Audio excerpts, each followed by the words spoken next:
Hi guys, ഇത് ഞങ്ങളുടെ 4th day Goa വ്ളോഗാണ്. ഓൾറെഡി 3 ഗോവ വ്ളോഗ് ഞാൻ അപ്ലോഡ് ചെയ്തിട്ടുണ്ട്. അത് കണ്ടിട്ടില്ലാത്തവർ കാണാൻ താല്പര്യമുണ്ടെങ്കിൽ ചാനലിൽ കയറി കാണുക. ഗോവയിൽ ഞങ്ങൾ വന്നിട്ട് ഫസ്റ്റ് 2 ഡേയ്സ് നോർത്തിലാണ് സ്റ്റേ ചെയ്തിരുന്നത്. അപ്പോൾ ഫസ്റ്റ് ഡേ ഉള്ള 2 ദിവസത്തതും 2 വ്ളോഗിൽ കവർ ചെയ്തിട്ടുണ്ട്.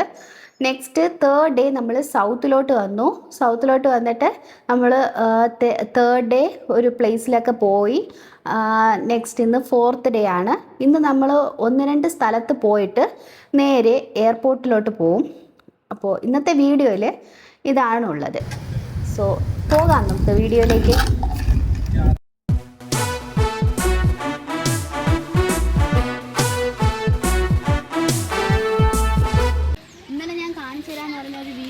രാത്രി ആയതുകൊണ്ട് പിന്നെ പറ്റിയില്ല. ഇനിയിപ്പോൾ കാണിച്ചു തരാം. ഇത് നമ്മൾ താമസിക്കുന്ന ഹോട്ടലിൻ്റെ നേരെ എവിടെയായിട്ട് കടലാണ്.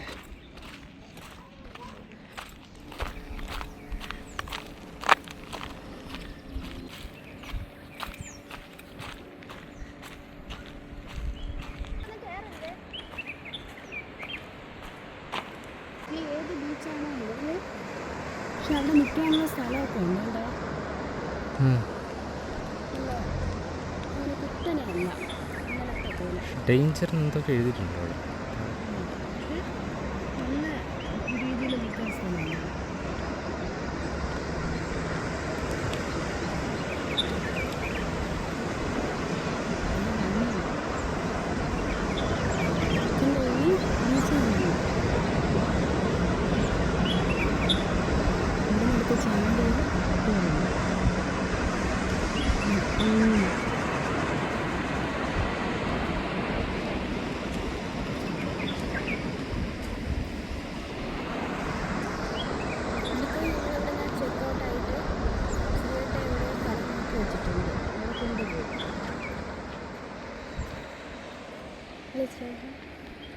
സമയമുണ്ടെങ്കിൽ പാക്ക് ചെയ്തിട്ട് ചെക്കൗട്ട് ആയിട്ട് ഏതെങ്കിലും സ്ഥലത്ത് പോകാൻ പറ്റിയാൽ പോയി അവിടെ നിന്ന് നേരെ നോക്കി എയർപോർട്ടിൽ പോകാം. അപ്പോൾ ഇവിടെ ചുറ്റും ഒന്നുമില്ല. ഒരു വീടങ്ങ് അവിടെ ഉണ്ട്. ഒരു റിസോർട്ട് മാത്രം.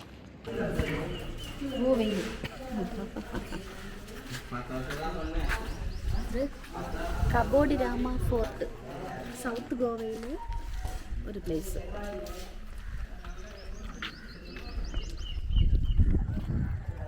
വെയിലത്ത് പോകാൻ പറ്റിയ സ്ഥലം.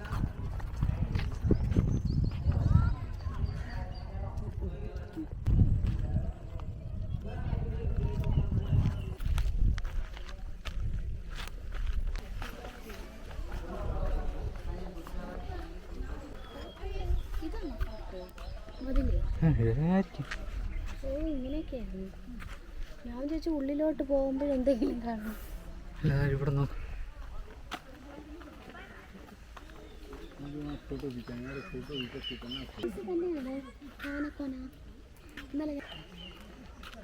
ഈ കാണുന്ന ഈ ഫോട്ടോ തന്നെ ഇത്. ഇത്രേ ഉള്ളൂ. മാർച്ച് മന്തിൽ എത്തി നോക്കാന്ന് പോലും ആരും ട്രൈ ചെയ്തെടുക്കോ.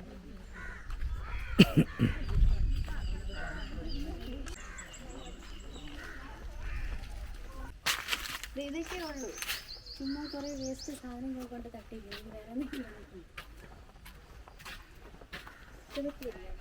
വേറെ പൊളിഞ്ഞുണ്ട്. കെട്ടിടം പണ്ടത്തെ വീട്.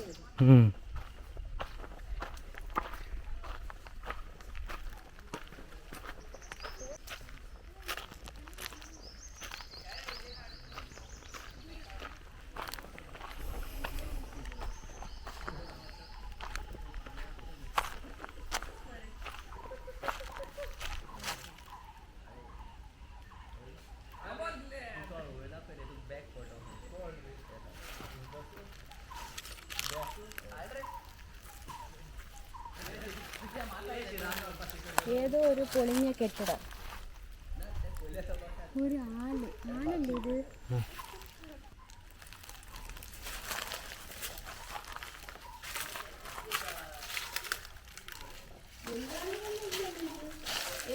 ಇಟ್ಟಿರೋದು ಹ್ಞೂ ಐ ಲವ್ ಯು ಅಷ್ಟ ಅಷ್ಟ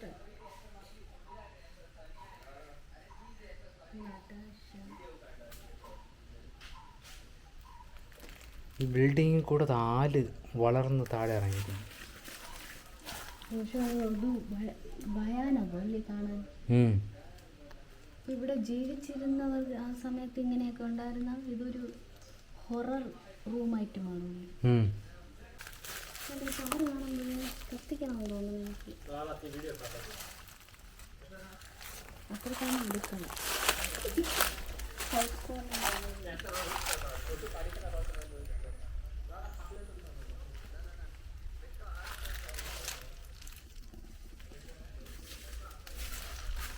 പുറത്ത് കാണിച്ചാൽ വന്നിട്ട് അത് പൊളിഞ്ഞ വീടിനെ അപ്പുറത്ത് പോകണ്ട പാമ്പ് വല്ലതാണ്.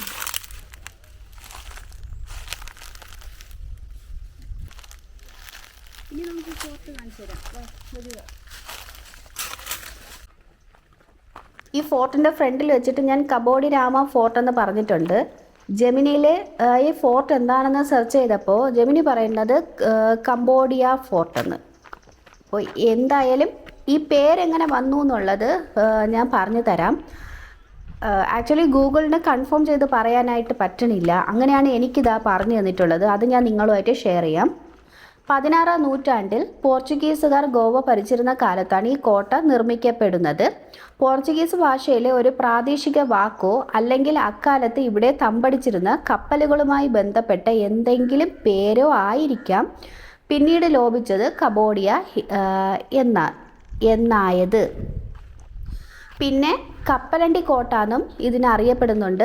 നാട്ടുകാർ ആയിരിക്കും ഇതിനെ കപ്പലണ്ടി കോട്ട എന്ന് വിളിക്കാറുള്ളത്. കാരണം കപ്പലണ്ടി കൊണ്ടുവന്നത് പോർച്ചുഗീസുകാരാണല്ലോ, നിലക്കടല. അതുകൊണ്ട് ഇങ്ങനെ ഒരു പേരും പറഞ്ഞതായിരിക്കാം. ആക്ച്വലി ഇതൊരു വാച്ച് ടവർ മാത്രമാണ്, ഒരു ഔട്ട് പോസ്റ്റ്. നമ്മൾ ഇതിനു മുൻപ് വേറെ കോട്ടകൾ കണ്ടിട്ടുണ്ടല്ലോ. ഗോവയിലെ വലിയ കോട്ടകളാണ് അഗ്വാഡ ഫോർട്ടും പിന്നെ ചപ്പോര ഫോർട്ടും. അപ്പോൾ അഗ്വാഡ ഫോർട്ട് സെക്കൻഡ് വ്ളോഗിലുണ്ട്, ഞാൻ അപ്ലോഡ് ചെയ്തില്ലേ. അപ്പോൾ ആ ഫോർട്ടൊക്കെ വെച്ച് നോക്കുമ്പോൾ ഇത് ജസ്റ്റ് ഒരു വാച്ച് ടവറാണ്. ഇതൊരു കോട്ടയല്ല, ജസ്റ്റ് ഒരു വാച്ച് ടവറാണ്. ഇത് കാണുമ്പോൾ തന്നെ മനസ്സിലാവുമല്ലോ. സൈഡിൽ കെട്ടിയിട്ടുള്ളതൊക്കെ ആയിട്ടേ ഉള്ളൂ, വേറെ പ്രത്യേകിച്ച് ഒന്നുമില്ല. അപ്പോൾ ഇതിൻ്റെ യൂസ് എന്താണെന്ന് വെച്ചാൽ ശത്രുക്കളുടെ കപ്പലുകളോ മറ്റോ ശത്രുക്കളുടെ കപ്പലുകളോ മറ്റ് അധിനിവേശക്കാരോ കടൽ മാർഗവും പുഴ മാർഗവും വരുന്നത് മുൻകൂട്ടി കാണാനും പ്രധാന കോട്ടയിലേക്ക് സിഗ്നലുകൾ നൽകാനുമാണ് പോർച്ചുഗീസുകാർ ഈ കോട്ട ഉപയോഗിച്ചിരുന്നത്. ഇതിൻ്റെ തന്ത്രപരമായ ലൊക്കേഷൻ തന്നെയാണ് ഇതിന് തെളിവ്. പിന്നെ പോർച്ചുഗീസ് ഭരണം അവസാനിക്കുകയും ഗോവയ്ക്ക് സ്വാതന്ത്ര്യം ലഭിക്കുകയും ചെയ്തതോടെ ഈ ചെറിയ കോട്ടകൾ കാലക്രമേണ സംരക്ഷണ കോർപ്പറേറ്റുമില്ലാതെ ഉപേക്ഷിക്കപ്പെട്ടു. പ്രകൃതിയോട് ചേർന്ന് അവശിഷ്ടമായിട്ടാണ് ഈ കോട്ട ഇപ്പോൾ കാണപ്പെടുന്നത്. കാലപ്പഴക്കം കൊണ്ടും കടൽ കയറ്റം കൊണ്ടുമാകാം ഭൂരിഭാഗം മതിലുകളും തകർന്നു പോയി. ഇന്ന് കാണുന്ന അവശിഷ്ടങ്ങൾ പ്രകൃതിയോട് ലയിച്ച് കിടക്കുന്ന രീതിയിലാണ് ഉള്ളത്. ഇത് കാണുമ്പോൾ തന്നെ അങ്ങനെയാണ് തോന്നുന്നത്. ഭയങ്കര കാട് പിടിച്ചും ഒരു ഇതില്ലാതെയാണ് സ്ഥലം ഉണ്ടായിരുന്നത്. അത് ഇപ്പുറത്തുള്ള സ്ഥലങ്ങൾ നിങ്ങൾ കണ്ടില്ലേ, ഒരു കാട് പിടിച്ചിട്ട് വീടും അങ്ങനെയൊക്കെ പാമ്പും മറ്റും എന്തെങ്കിലും ഉണ്ടായിരുന്നോ എന്ന് പോലും അറിയില്ല. ആ രീതിയിലാണ് അത് കിടന്നിരുന്നത്. പ്രത്യേകിച്ച് ഈ സമയത്ത് ഉച്ച സമയത്തൊന്നും ഇങ്ങനത്തെ ഫോർട്ടിലൊന്നും പോകാതിരിക്കുന്നതായിരിക്കും നല്ലത്. നല്ല ചൂടായിരുന്നു. പക്ഷേ അതിൻ്റെ ഇപ്പുറത്തായിട്ട് പെബിൾസ് ബീച്ച് ഉണ്ടായിരുന്നു കേട്ടോ. ആ ബീച്ച് ഈ ഫോർട്ടിൽ പോയില്ലെങ്കിലും കുഴപ്പമില്ല, ആ ബീച്ച് നിങ്ങൾ പോകേണ്ട ഒരു സ്ഥലമാണ്. നല്ലൊരു ലൊക്കേഷനാണ്, കാണാൻ നല്ല ഭംഗിയായിട്ടും ഫോട്ടോസ് എടുക്കാനും അങ്ങനത്തെ ഒരു പ്ലേസ് ആയിരുന്നേ. അപ്പോൾ അത് നമ്മൾ മിസ് ചെയ്യുമായിരുന്നു. എങ്ങനെയോ അങ്ങനെ ഒരു സ്ഥലം ഉണ്ടെന്ന് മനസ്സിലായി. കാരണം ഫ്രണ്ടിലൊരു ബോർഡോ ഒന്നും ഇല്ല അങ്ങനെ ഒരു ബീച്ച് ആ ഏരിയയിലുണ്ടെന്ന്.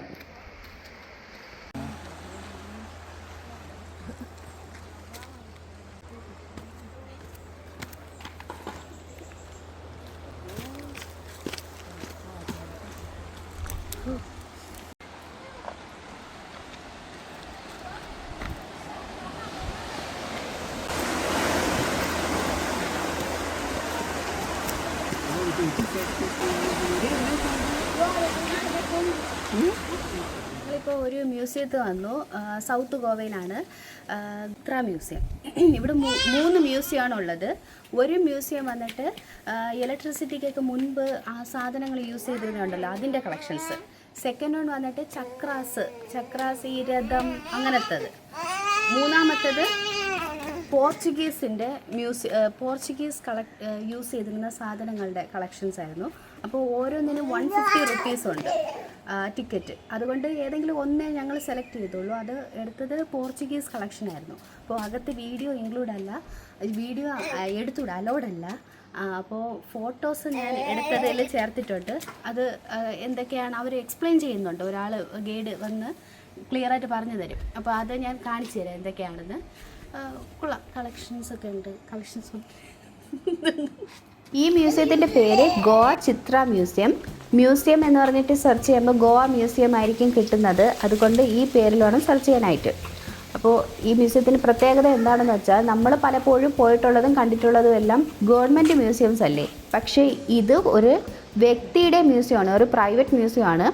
വിക്ടർ ഹൂഗോ ഗോമസ് എന്ന് പറയുന്ന ഒരു കലാകാരൻ, ഒരു പുരാവസ്തു ഗവേഷകൻ, അദ്ദേഹം വർഷങ്ങളായിട്ട് കളക്ട് ചെയ്ത് വെച്ച ഐറ്റംസാണ് നമ്മൾ ഈ കാണാൻ പോകുന്നത്.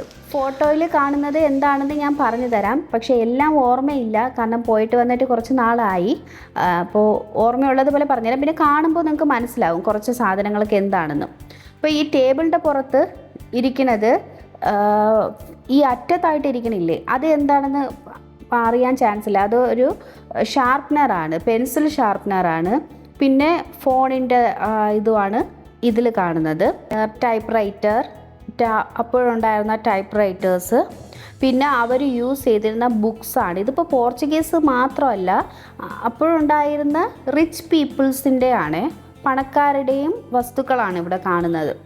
പിന്നെ ഇതിനകത്ത് കത്തി, പിന്നെ തകരപാത്രങ്ങളല്ല, വില പിടിപ്പുള്ള അങ്ങനത്തെ ബോക്സുകൾ, അങ്ങനത്തെ ഐറ്റംസൊക്കെയാണ് ആണെന്നാണ് എൻ്റെ ഓർമ്മ. പിന്നെ ഇത് അറിയാലോ, നമ്മളിവിടെ കാണുന്നില്ലേ ചർച്ചിലൊക്കെ ഇടുന്നത്, അതുപോലെ ആ സമയത്ത് ഇടുന്നവർ. ഇത് വന്നിട്ട് അതുപോലെ തന്നെ ക്ലോസ് ചെയ്ത് വയ്ക്കുന്ന ഇത് പെട്ടികൾ, ഇങ്ങനത്തെ പാത്രങ്ങൾ, ഈ വില പിടിപ്പുള്ള വസ്തുക്കളൊക്കെ ഇട്ട് വയ്ക്കാനുള്ള അങ്ങനത്തെ ബോക്സൊക്കെയാണ്. ഇത് ആ സമയത്തുള്ള പണക്കാരായിട്ടുള്ള ആൾക്കാർ ഉപയോഗിച്ചിരുന്ന ആഡംബര ഡ്രസ്സ്, തൊപ്പി.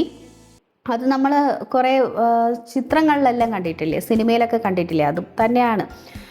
പിന്നെ ആ സമയത്തുള്ള ചെയേഴ്സാണ്, എല്ലാ ടൈപ്പ് ചെയറും. ഇതിൽ ആ ടേബിളിൻ്റെ പുറത്ത് ഒരു ഇത് കാണുന്നില്ലേ, ഒരു പൊക്കത്തിൽ ഒരു ഊഞ്ഞാൽ പോലെ തോന്നണില്ലേ, അതെന്താണെന്ന് വെച്ചാൽ വാട്ടർ ബോട്ടിലാണ്. ഇങ്ങനത്തെ കുറച്ച് ക്യൂരിയോസിറ്റി ആയിട്ടുള്ള, അന്ന് നമുക്ക് കേട്ടപ്പോൾ ഇത് വാട്ടർ ബോട്ടിലോ അങ്ങനെയൊക്കെ ഉള്ളത് എൻ്റെ മനസ്സിലുണ്ട്, ബാക്കിയെല്ലാം മറന്നുപോയി. പിന്നെ ഇതെല്ലാം കണ്ടല്ലോ എന്താണെന്ന്, ഇത് ഷൂട്ട് ചെയ്യാനുള്ളത് തോക്കും അങ്ങനത്തെ ഐറ്റംസ്. പിന്നെ ഈ ചെയേഴ്സ് കണ്ടോ, ചെയേഴ്സൊക്കെ കുറച്ച് വെറൈറ്റി ആയിട്ടുള്ള ചെയറാണ്. അവിടെ 2 ചെയർ ഒരുമിച്ച് കണക്ട് ചെയ്തിരിക്കുന്നത് കപ്പിൾ ചെയറാണ്. അപ്പോൾ അപ്പോഴൊക്കെ ഭാര്യയും ഭർത്താവിനൊക്കെ ഒരുമിച്ചിരിക്കാൻ ഇങ്ങനത്തെ ചെയറൊക്കെ ഉണ്ട്. ക്ലോക്സ്, പിന്നെ ഇത് കിച്ചൺ ഐറ്റംസൊക്കെയാണ്. ഈ കുരുമുളക് പൊടിക്കുന്നതോ അങ്ങനെ കടഞ്ഞെടുക്കുന്ന ഇത്, ചീസ് ഇങ്ങനെ ചെയ്യാനുള്ളതും ക്ലിയറായിട്ട് എനിക്ക് പറഞ്ഞു തരാൻ അറിയില്ല. കുറച്ചൊക്കെ ഇങ്ങനത്തെ ഐറ്റംസൊക്കെയാണ് കേട്ടോ. അങ്ങനെ ഇത് ചർച്ചിൻ്റെ നമ്മൾ വിളക്ക് കൊളുത്തൂലേ, അങ്ങനെ അതിന് വേണ്ടിയിട്ടുള്ളതും. പിന്നെ അയൺ ബോക്സൊക്കെ ആണെന്ന് തോന്നുന്നു താഴോട്ടിരിക്കുന്നത്. ഇതിൽ ക്ലിയറായിട്ട് എനിക്ക് കാണാൻ പറ്റുന്നില്ല. പിന്നെ ഇത് അപ്പോഴുള്ള കുട്ടി വിളക്കും അങ്ങനത്തെ സാധനങ്ങൾ. പിന്നെ ഇത് വന്നിട്ട് ക്യാമറയാണ് കേട്ടോ. സ്റ്റാർട്ടിങ് തൊട്ട് ഉള്ള ക്യാമറാസാണ് ഇതിൽ കാണുന്നത്. ഇപ്പോൾ ഉള്ള ഡിജിറ്റൽ വരെ ഇതിലവർ വച്ചിട്ടുണ്ട്, അറേഞ്ച് ചെയ്ത് വെച്ചിട്ടുണ്ട്. സ്റ്റാർട്ടിങ്ങിലുള്ള ആദ്യത്തെ ക്യാമറ ഇതിൽ സൂക്ഷിച്ച് നോക്കിയാൽ നിങ്ങൾക്ക് കാണാൻ പറ്റും. പിന്നെ ഇത് കുഞ്ഞു പിള്ളേർക്കുണ്ടായിരുന്ന കളിപ്പിക്കാൻ വേണ്ടിയിട്ടുള്ള, പിന്നെ മുഖമൂടികൾ, തൊട്ടിൽ, അതൊക്കെയാണ്. പിന്നെ ഇത് തുണി തയ്ക്കുന്നതാണോ എന്ന് എനിക്കൊരു സംശയം.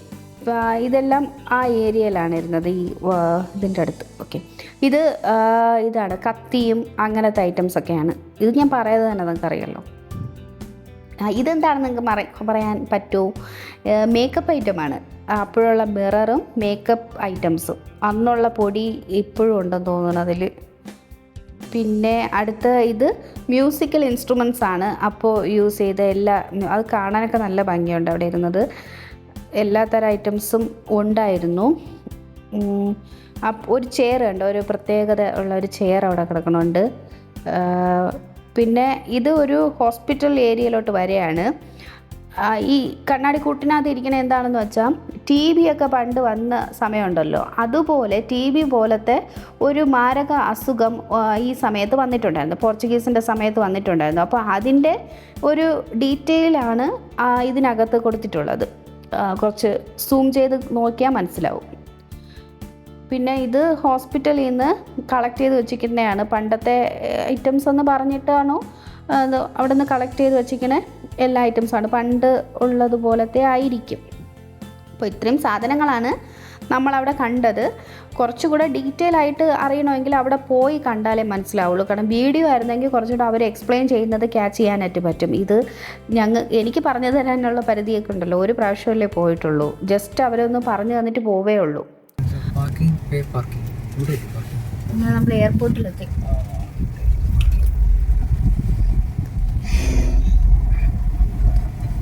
ഈ കാർ വന്നിട്ട് ഇനി കൈമാറണം. ഇവിടെ ഇട്ടാൽ മതി എന്ന് പറഞ്ഞു.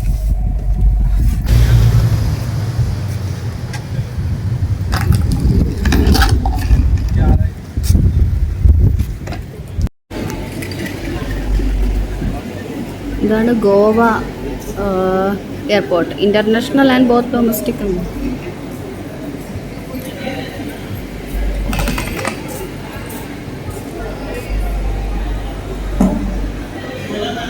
നല്ല ആർട്ട്.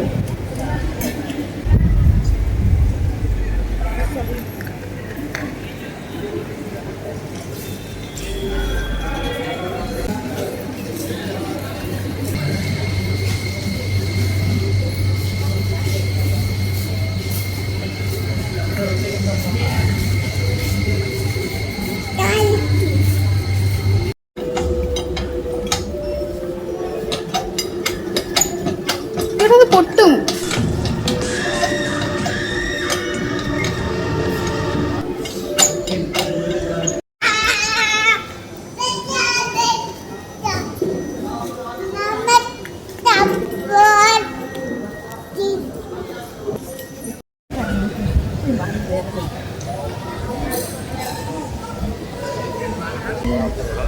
മീൻ